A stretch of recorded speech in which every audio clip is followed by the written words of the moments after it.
Aloha, everyone, and welcome back to another episode of Alaka'i, the podcast. I am your host, Eli Hadley. Sadly, Lexi is gone. She's graduated, but her spirit lives on here at the podcast.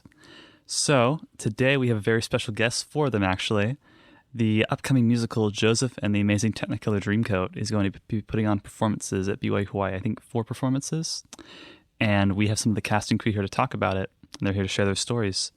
So starting with Abrielle, could we have the cast introduce themselves? Yeah, so hi, my name is Abrielle Uyehara. I am from Arizona, Queen Creek, Arizona on the mainland. My major is vocal performance, and I think I'm a junior in school. I am a part of the cast, so I am a wife, but I am also the dance captain, so we have a choreographer who comes in for 2 weeks, and she does all of the choreography, and then I'm able to just go back in, help everyone remember the dances, and make sure that they're clean and they look good, and that they're prepared for performance. But I'm also in the actual musical as well. And then my favorite musical is Phantom of the Opera, which sadly just ended on Broadway after years. So sad. So sad. That's me. All right, nice to meet you, Abrielle. All right. Brian. Oh, me next. Okay, Yes, cool. sir. Yes, sir. Well, you mentioned cast. So my name is Bryan Larson. Brian Curtis Larson. I am from California, a little place called Big Bear that no one's ever heard of. But it's awesome. It's the only ski resort in Southern California. Highly recommend you visit. I am actually I think I'm the only theater major on campus. I have an interdisciplinary studies degree, or I will after this semester, in theater and music, but theater is my focus. My year in school, I'm a senior. I graduate at the end of the semester, and I am the director and producer of this show. Wow. Yeah. So I'm actually not on the stage. I'm entirely behind the scenes, but I'm kind of in charge of everything, and it's very intimidating to be in charge of everything, but it's fun too. And my favorite musical, I mean, I'm in love with Joseph and the Amazing Technicolor Dreamcoat. That's why I chose it. That's why we're doing it. So, yeah. It's just taking over your life. Absolutely. Joseph and everything. Absolutely. All right. I'm Magda Smith. I use any pronouns. I'm from Michigan on the mainland. My major is painting and illustration, and I'm a sophomore here. For Joseph and the Amazing Technicolor Dreamcoat, I am the set designer as well as the scene shop supervisor. So, yeah. Love you. Thanks. Yeah, so I design the set, build props, and help direct like the crew, etc., etc.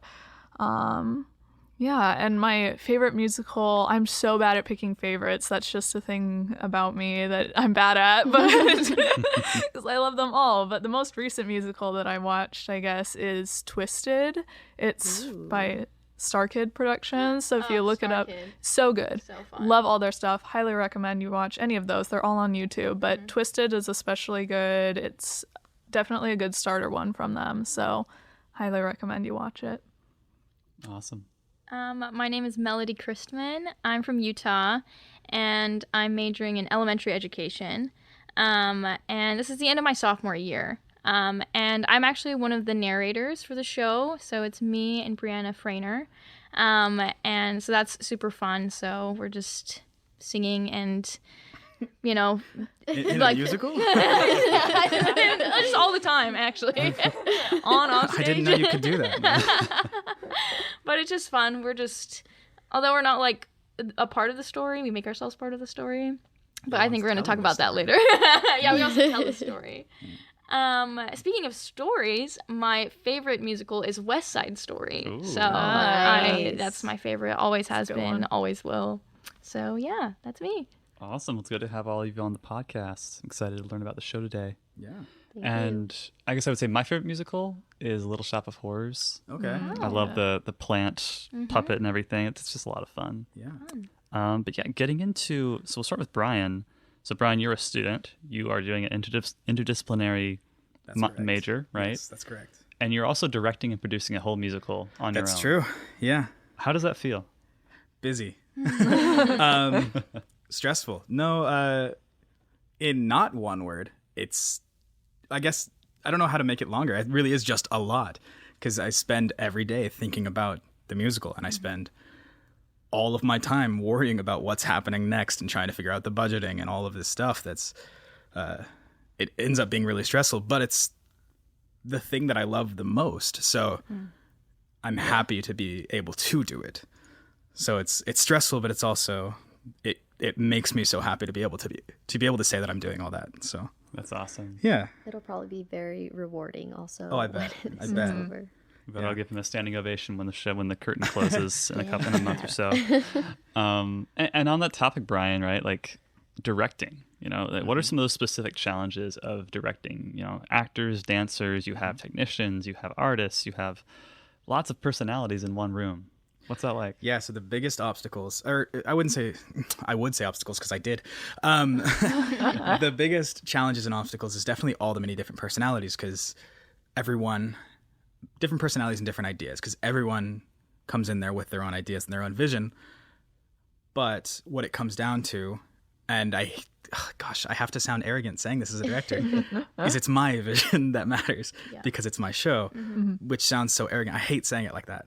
But one of the things that I have to do the most is like quash other people's, like, that's really funny, but that's not a thing that we can do, or maybe that's not effective for telling the story, or maybe that's a little bit too risque for BYU, that kind of thing. I see. So different things like that, and also trying really hard not to take complete lead in letting other people have their ideas, especially people like Magda here, who is in charge of set design, or our costumer, or our choreographer. I want them to all be able to have their input too. It's because they know more about their specific field than I do.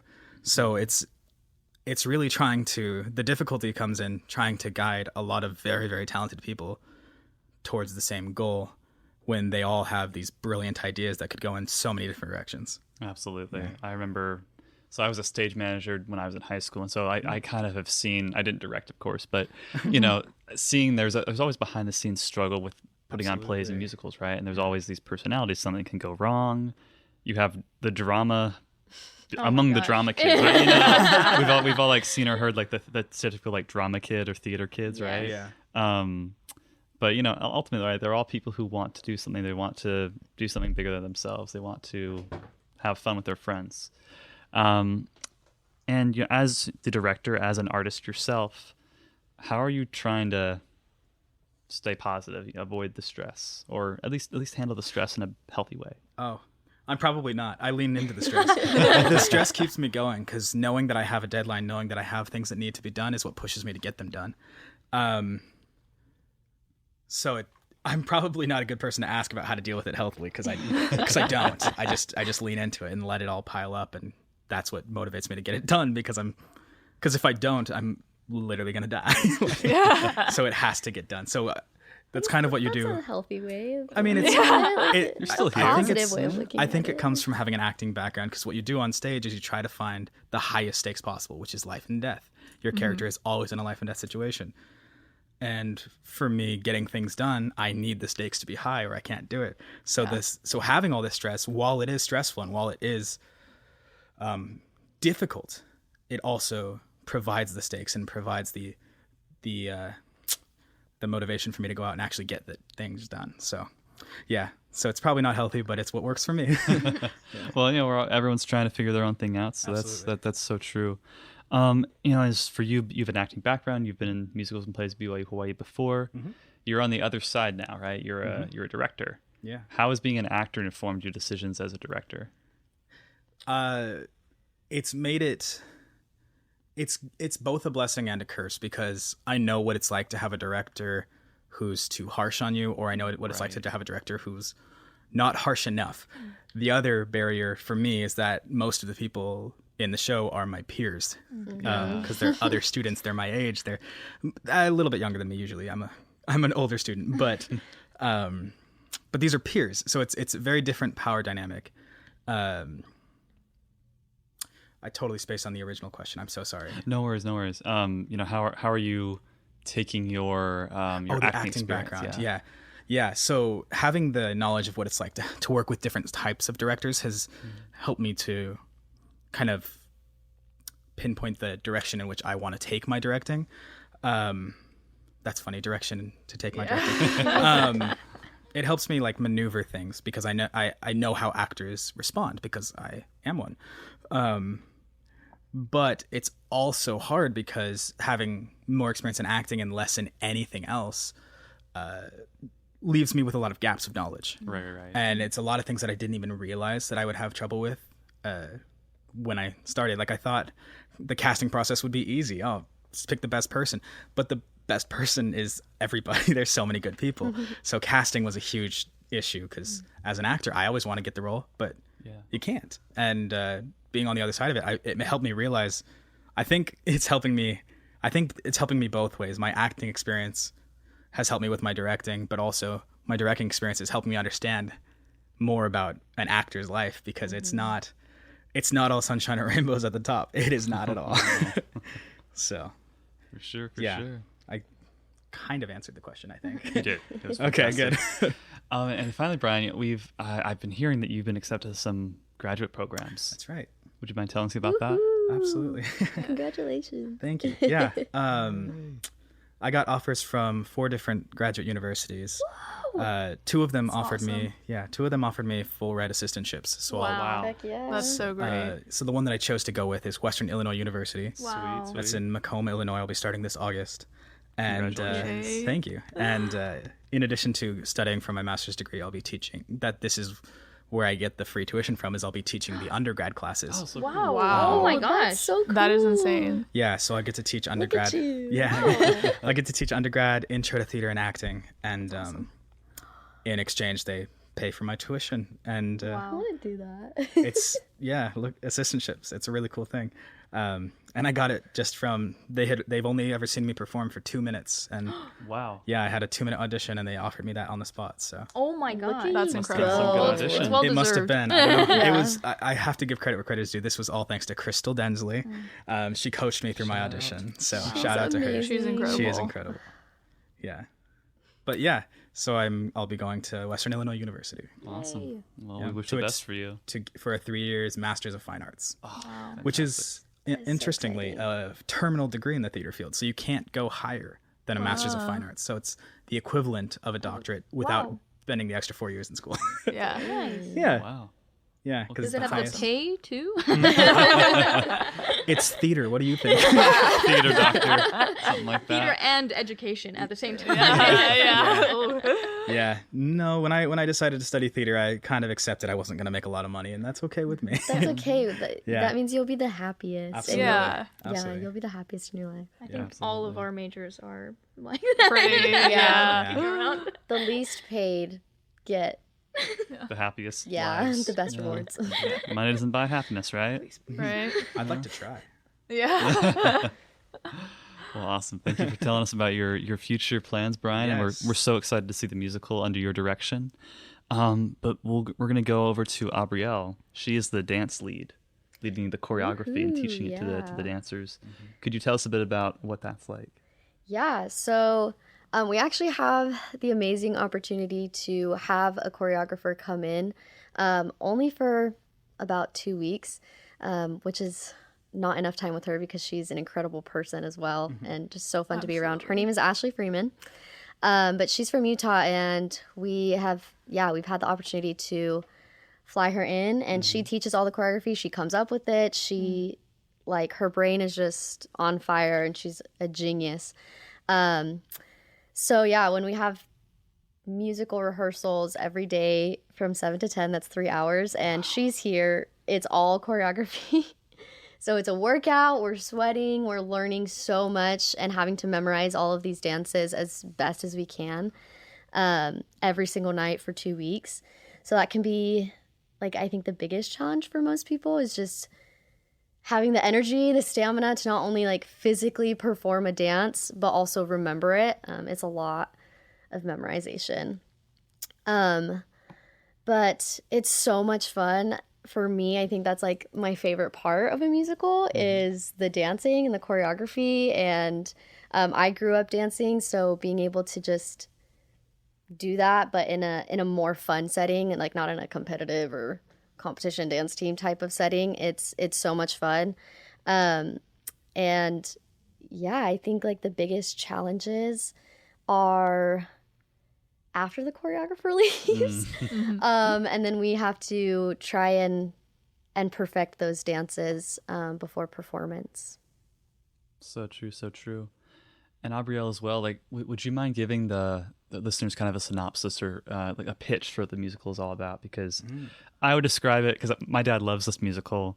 He would always play it when I was a little kid. But I guess now I would describe it as just like the Bible plus like Las Vegas shows, right? Honestly, that's yeah. Yeah. But how would you like pitch it to someone who might be wondering about whether they should go see it or not? Oh my gosh. Definitely come see it, because it's you say Bible story, but it's like so far from just reading your scriptures at home for family home evening. Like, it is the furthest thing from that. I would say the furthest. You could go further. It's true. It's true. But no, like the entire musical is sung through. There's like no dialogue really. There's it's all music, and so many dance breaks, so much dancing like within the songs, and just so much movement. And not only that, but there's so many different styles. Yeah. So it's not just like, you know, in other musicals, the whole music as well as the dancing is just one specific style. But in Joseph, we're doing a jazz dance, we're doing like a disco dance, or we're doing a hoedown. Like, it's just so many different styles. So not only do you get to like just enjoy dancing, you get to enjoy watching a bunch of different costumes, a bunch of different movements. Yeah, so many different characters that you're able to be. So yeah, it's a lot of fun and a lot of colors, just a huge show. Yeah, Awesome. I like to think of Joseph and the Amazing Technicolor Dreamcoat. It's like a fever dream coat. Yes. Like, Oh my gosh, yes. I showed it to my friends for the first time, like just the movie. They had just come back from a hike and they were exhausted, so like their brains weren't working, and then I showed them that, and then they like napped immediately after. And it was like, have fun with those dreams. Yeah. You know, it's just so much color, so many fun songs, but it's like not what you imagine from when you think of like a classic musical. Yes. It's all extremely like exciting, you know. Yeah. It's camp. Yeah. That's it. It is, it's very high energy and very exciting. If you enjoyed Mamma Mia, you'll definitely enjoy this one too. Yeah. Oh, for sure. Definitely. Awesome. I was not here for Mamma Mia. I was on my mission, sadly, but I heard it was really, really good. I mean, good for you It for was. missioning. Yeah, but like Mamma Mia though, right? Like Decided that to should've miss been, it, yeah. you know? It's like Mamma Mia, come on. But and on that, you mentioned about that it's a fever dream melody, and you are the narrator. So can you explain to us kind of what your role is without spoiling too much for anyone? Well, I maybe we're gonna go back on this analogy. I don't know if we went on one, but I kind of think of it like I'm the conductor of the fever dream train, you know. So it's like she's like a chaotic good, I would say, and so it's fun. There's me and Bree, and we kind of just get to play off each other. So, you know, it's the Bible story of Joseph in Egypt, where he's given the coat, and then he's sold, and then he's able to, you know, be successful in Egypt. And so we kind of guide that story, but we do it in a way where we can play around with the characters, which is just so fun, and it's just a twist on what most people would think for a narrator to be, where they're usually, you know, one-dimensional, off to the side, not a part of the story. But in this show, she is very much a part of the story, rooting for the characters and trying to get the audience as involved as she can. She's also the leader of the keiki army. We do have about 20 Oh wow, community kids that are involved in the show from age 7 to 12. So what is that like, having to, you're choreographing, students, but also children? How is that? Well, for the kids, you try to keep the motion simple. That's good. But these kids are phenomenal. They're such good singers, and we haven't actually started a lot of movement yet, but I'm sure, just based on how quickly they picked up the music, that they'll do really well with it. Abrielle's going to be working with them on the dance. I'm so excited. Yeah. But yeah, our narrators are the leaders of the kids. They're telling the story. That's who the story is to. It's to the kids. It's fun too because that's also my major, and I work at the elementary school. Yeah. So I'm excited. It's kind of a fun blend of like my real life and like the musical life. Where not to mention, like, Melody is the biggest fan of Joseph. Like, I think maybe even bigger than Bryan. Like, she would not stop talking about Joseph even during Mamma Mia. No, yeah. I'm like so embarrassed. Don't ever look at like my like Spotify Wrapped thing. Like I know for a fact it's like April. No, it's May now. But with if it shows like how many times did you play this playlist, it's like embarrassing. I don't want to look at it at the end of the year because I will be embarrassed at how like I think it was my top album of 2022, and we had like it was mine, and we hadn't even started it yet. Yeah. Specifically the Canadian cast. If anyone is listening Canadian and they want, cast with Donny listen to the Osmond. Canadian cast, not the London that cast. That one's truly like embarrassing, but I love this show so much. That's awesome. Do you have a favorite song on the soundtrack? I mean, I can't have bias, but it is the Pharaoh's story. It's the beginning of Act 2 that the narrator sings, and it's been fun working with Bree on that one because it's just like a very powerhouse kind of song. Yeah. And yeah, I love just the different styles that the narrator gets to sing, and it's kind of her moment, which is funny because it's Joseph's show, you know? Right. I remember talking to Bryan at the beginning of all of this where, you know, most people are like, Joseph, it's like, it's about Joseph. And it's like, yes, it's about him, but it's like the narrator's like push, you know, it's led by them. So any cast list you ever see has the narrator on top. The narrator is the main character. Joseph is who the story's about, but the narrator is the main character. Yeah, I think just from like what I've seen and heard, and even in rehearsals, like the narrator is in front of everything. Like, and I think Melody and just the narrator in general and Bree, like they do the most of the acting, most of the dancing, like most of everything, like all of it at the same time. Everything, everywhere, all at once. Yes. Good movie. Yeah. And Joseph is just, he's more of like, the narrators are going to like control the story by Not to back on using Joseph, this character. though. Also, you know? like, our I wish he Joseph was is here too. incredible, too. Joseph Oliver plays our Joseph. Joseph is Yes, Joseph. That's awesome. and he's perfect And for he it. like He's literally fantastic. is perfect for his sweet little voice is so Yeah. like perfect and just like so exciting. He plays it so well where you believe it. You believe that like this guy at BYU-Hawaii is like Joseph who's sold and then becomes a prophet. Like all this stuff, you believe it because his countenance and his character are so genuine. Yeah. I love that. Our whole cast is quite incredible. When we had the auditions, the casting process was like the hardest thing I've ever done because we had nothing but good options to choose from. Yeah. One more thing about the narrator is she has this really fun storyline where she gets to like tinker on being the person telling the story, but also being part of the story. And she gets to communicate with the characters in such a unique way that she knows their outcome and she knows their story and what's going to happen.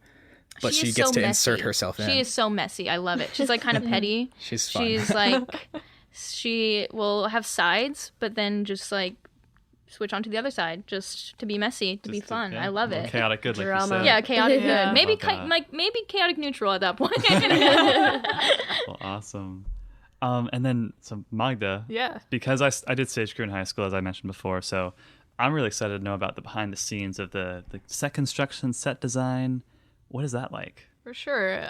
It's been a really fun collaborative process. Like Bryan was talking about how like it's like this new experience for him directing and producing specifically and working with everyone behind the scenes, but he's honestly been doing absolutely amazing. Like there are so many people working on this show. Like I'm sure you know, putting on a show, like it takes so many people beyond just the people on stage. Like so it is like Bryan said about his vision, and it's been so much fun to work together to make that vision come to life. And I think that's all of our goal, is to take what Bryan is thinking of and just to put it on stage for all to see, because what he has in mind is amazing and it's going to be great. So yeah, it's all very collaborative, and yeah. So Yeah, cool. aside from the cast, there's at least 20 other people involved in this whole process. Yeah. Yeah.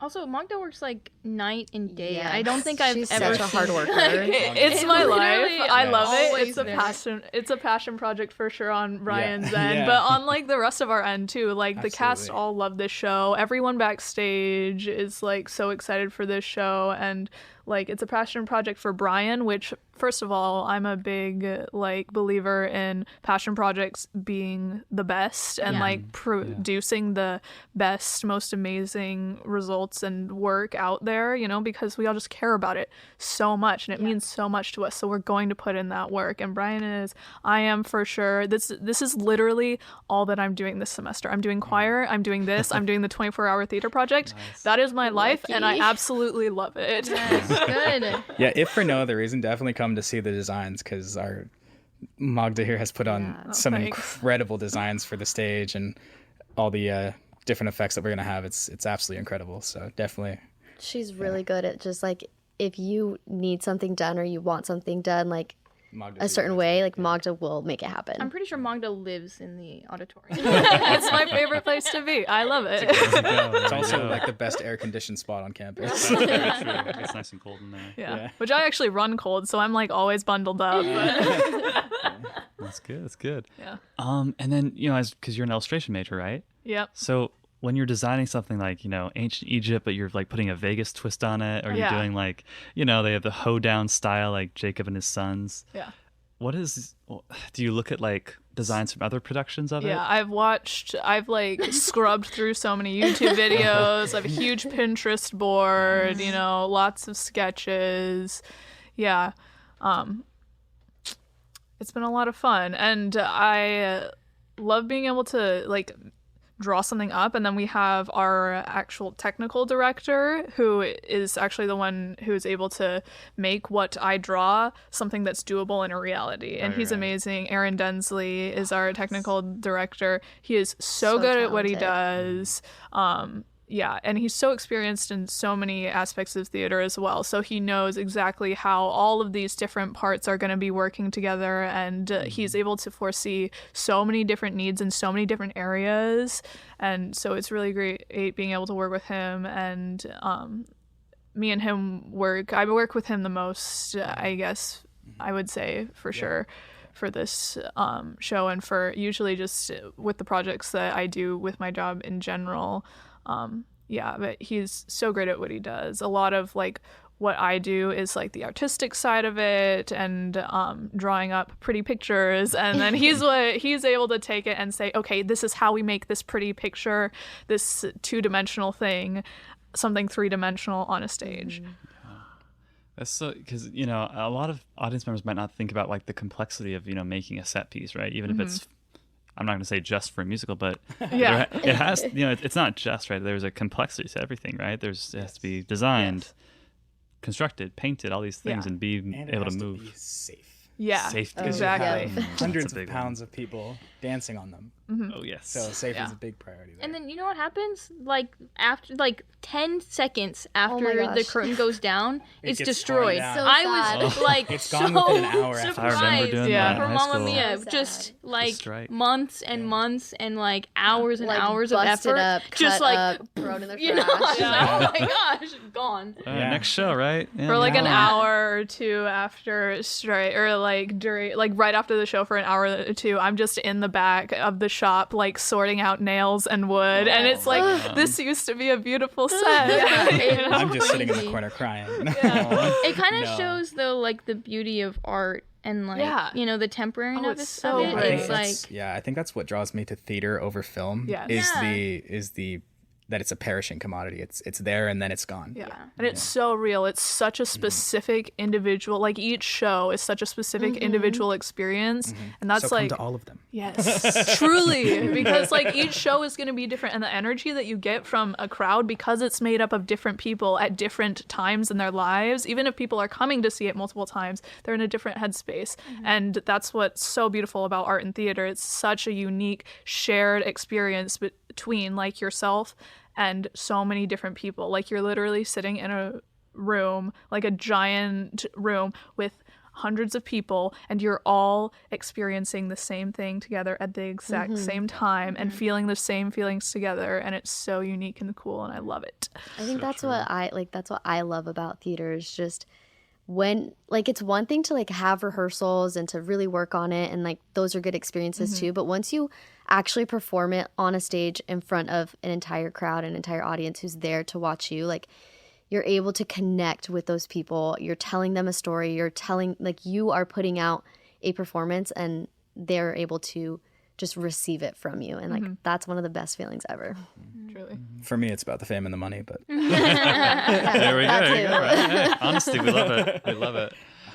Well, we have a few minutes left, so I think our listeners would love to know a reason why they should come to see it. You've mentioned a few already, but what can they take from this musical? What are they going to walk out feeling? good. It's the kind of thing that really just makes you feel good at the end of it. Like, it's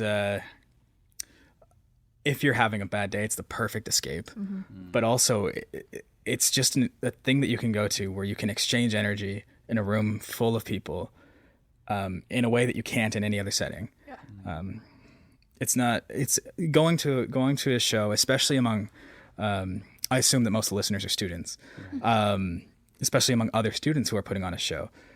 It's a different kind of energy. Like, you can go see a professional show and you can think, wow, that was amazing. But this is different because these are your peers, your friends, people you know on stage doing something incredible and putting together a piece of art that you can't experience anywhere else. And there's something really special about that. So that's my main reason. I think going off of that, like, in general, going to like any type of musical or professional or, you know, among your friends and other students, it can be super inspiring.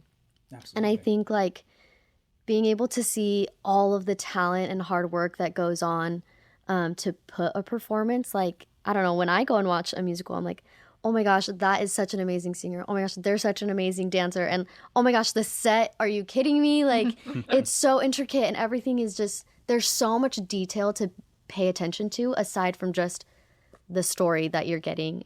So I think that's another reason to come watch it. Like, just see all of the amazing talent that we have on campus. I know for me, sorry.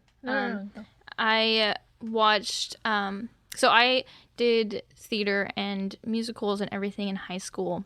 And then once I graduated, I was like, I don't know if I'll ever be able to do that again. Just because it's not my major, that's not my career path at the time.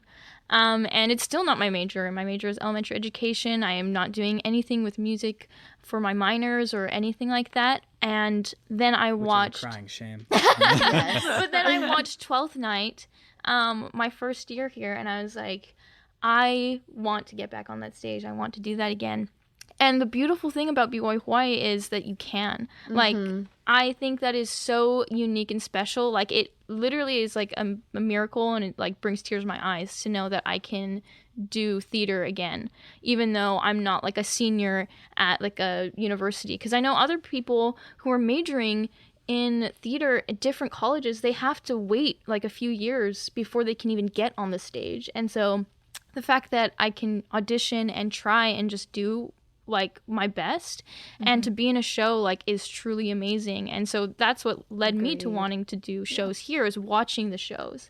And so if you ever have felt like, oh, maybe I want to do theater, or I want to do choir, or even like culture night, like, I think the beautiful thing about BYU-Hawaii is just first watch. Just first watch and then see what inspires you. And then the next time, the next show, the next event, like, you can be up there too. And that is just so amazing.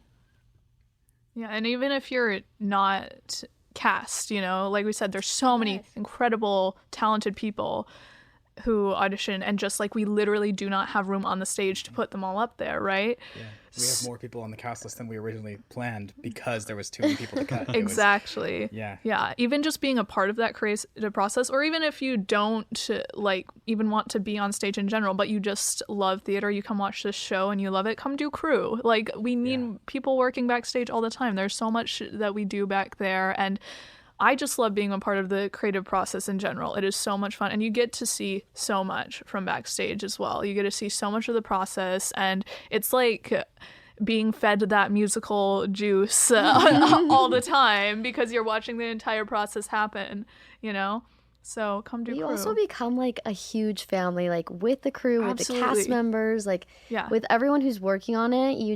You meet new people and you spend hours with them. So you get to know Yes. and become close with a lot of people. I feel like by the end of Mamma Mia too, like the audience Yeah. was like, I mean, we had Yeah. the part where they could dance with us, but it also just felt like we were just like a family, like Yeah. all Yes. together. And by the last show, we were all laughing and crying and singing and dancing together. Like, Yeah.